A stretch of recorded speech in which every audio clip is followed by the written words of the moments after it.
Today's other news, the April jobs report was mostly encouraging. The Labor Department said employers added 164,000 jobs last month. At the same time, the unemployment rate slipped from 4.1% to 3.9%, the lowest since December 2000. We'll look at whether the new tax cuts are affecting job creation right after the news summary. President Trump says the details are set for his planned meeting with North Korean leader Kim Jong-un, but he's not saying what they are. He spoke today as he left the White House. Stay tuned. I think you're going to be seeing very, very good things. And also, the trip is being scheduled. We now have a date, and we have a location. We'll be announcing it soon. The president also said withdrawing U.S. troops from South Korea is not on the table, although he said he'd like to lower troop levels at some point in the future. The New York Times reports that Mr. Trump asked the Pentagon for options on troop reductions. In the Middle East, thousands of Palestinians protested again in Gaza along the border fence with Israel. Gazan medics said at least 70 people were shot and wounded. Protesters threw stones and burned tires as Israeli soldiers fired live ammunition and tear gas. The Israelis said they targeted those trying to breach the fence. Since March, 40 Palestinians have been killed in the weekly protests. Palestinian President Mahmoud Abbas apologized today for a speech widely criticized as being anti-Semitic. He claimed on Monday that European Jews were persecuted because of their role in banking. In a statement today, he condemned anti-Semitism and said, "I would like to reiterate my full respect for the Jewish faith."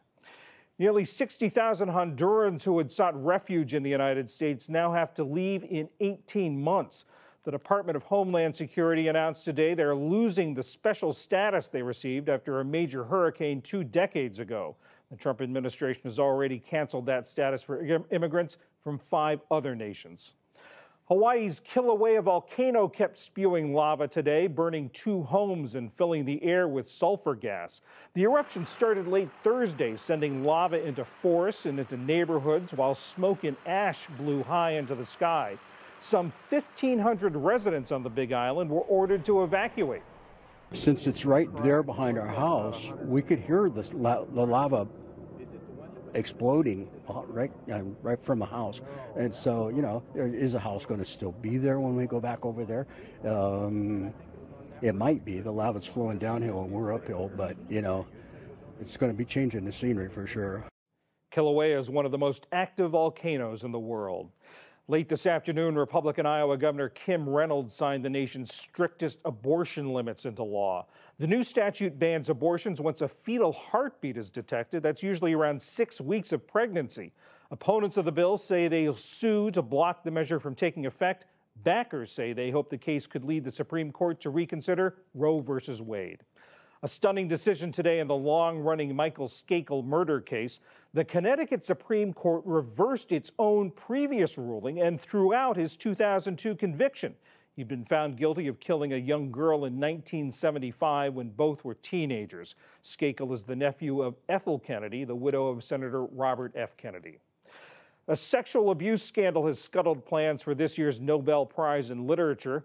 The Swedish Academy announced today that it won't give the award in 2018. It cited a scandal that's roiled the organization and prompted 7 members to quit.